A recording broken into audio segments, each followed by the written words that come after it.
چاہتا ہوں کہ وہ آئے اور شان صدیق اکبر رضی اللہ عنہ کے مبارک عنوان سے اپنا خطاب کریں۔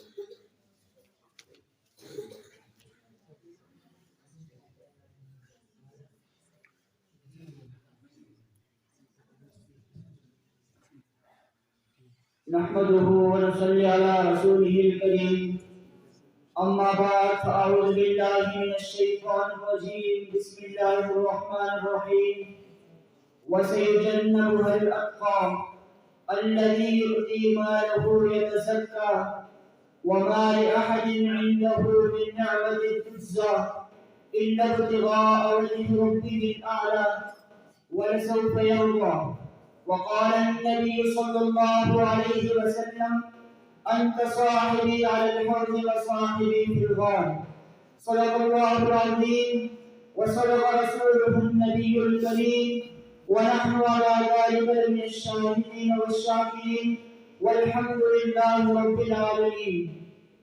منافق جا نہیں سکتا کبھی آقا کے روزے پر، منافق جا نہیں سکتا کبھی آقا کے روزے پر کہ پہلے دار آقا کے وہاں صدیق اکبر ہے۔ ملی ان کو نبوت کی خلافت بھی امامت بھی، ملی ان کو نبوت کی خلافت بھی امامت بھی، یقیناً رفعتوں کے آسمان صدیق اکبر ہے۔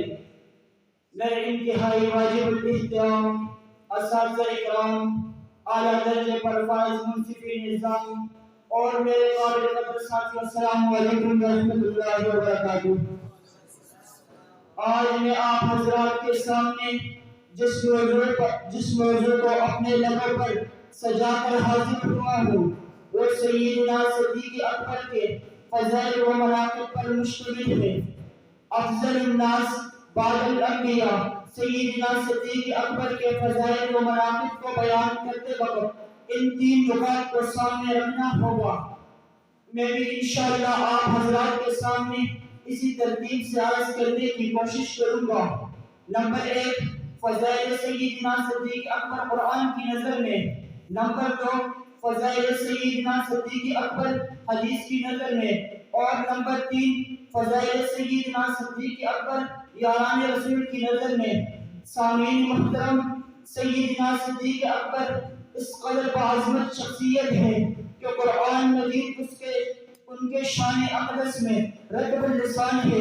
چنانچہ میں نے آپ حضرات کے سامنے قرآن مجید کی آیت تلاوت فرمائی، ان میں اللہ تعالیٰ صدیق اکبر کو ان القابات سے سرفراز فرماتے ہیں۔ وَسَيُجَنَّبُهَا جہنم سے محفوظ، الْأَتْقَى سب سے زیادہ پرہیزگار، الَّذِي يُؤْتِي مَالَهُ يَتَزَكَّى اپنے مال کو صرف اللہ کی راہ میں اس لیے خرچ کیا تاکہ پاک ہو۔ وَمَا لِأَحَدٍ عِندَهُ مِن نِعْمَةٍ تُجْزَى اور وہ کسی کے احسان کے زیر بار بھی نہیں، إِلَّا ابْتِغَاءَ وَجْهِ رَبِّهِ الْأَعْلَى اور اس کا مقصد محض اور محض اللہ تعالیٰ کی رضا ہے۔ وَلَسَوْفَ يَرْضَىٰ اور قیامت میں اسے راضی کر دیا جائے گا۔ سامعین ذی وقار عظمت صدیق اکبر قرآن کی دوسری شہادت، إِلَّا تَنْصُرُوهُ فَقَدْ نَصَرَهُ اللَّهُ اس آیت کریمہ میں سرکار دو عالم صلی اللہ علیہ وسلم کی اس تاریخی ہجرت کا واقعہ ہے جس ہجرت میں سرکار دو عالم صلی اللہ علیہ وسلم ان اعزازات کا تذکرہ کرتے ہیں وہ خصوصی طور پر سیدنا صدیق اکبر کو عنایت فرمائے گئے ہیں۔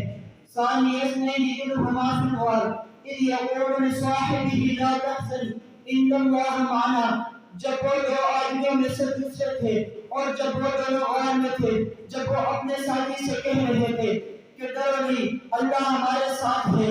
سامعین محترم، ثانی اثنین دو کا دوسرا، فاران پر اول نبی تو دوسرا صدیق ہے، میدان میں اول نبی تو دوسرا صدیق ہے، مکہ کی گلیوں میں اول نبی تو دوسرا صدیق ہے، میدان تبلیغ میں اول نبی تو دوسرا صدیق ہے، میدان تصدیق میں اول نبی تو دوسرا صدیق ہے، قرآن کی محبتی گلیوں میں اول نبی تو دوسرا صدیق ہے، سفر میں اول نبی تو دوسرا صدیق ہے، حضر میں اول نبی تو دوسرا صدیق ہے، کردار میں اول نبی تو دوسرا صدیق صدیق ہے، اعتبار میں اول نبی تو دوسرا صدیق ہے، بازار میں اول نبی تو دوسرا صدیق ہے، الغرض ہر مقام میں اول نبی تو دوسرا صدیق ہے، مگر غار میں اول صدیق دوسرا نبی کیوں؟ ایسا کیوں ہوا؟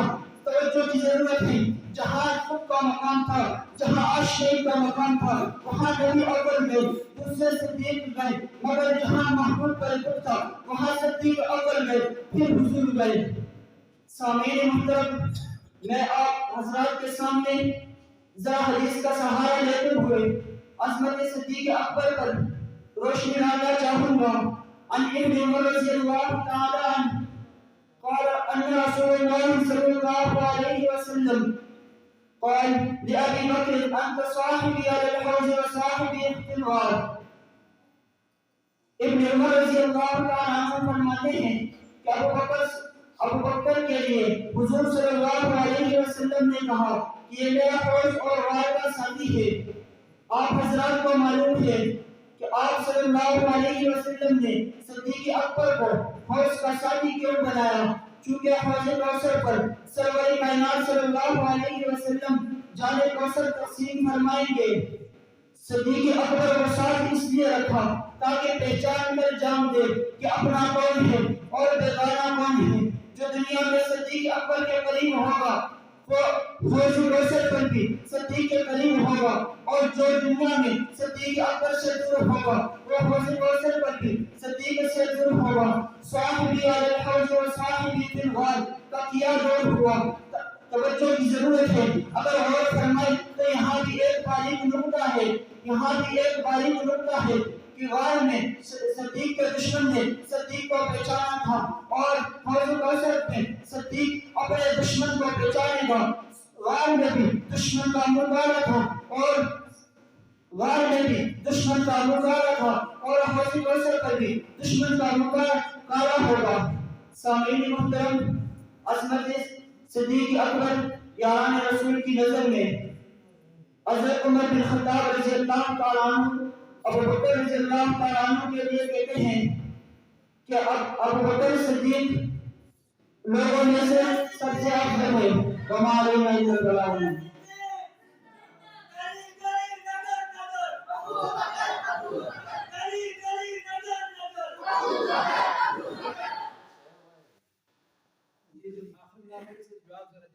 آپ بیدار ہو جائیں، بات ہے ویسے نعرہ لگا رہے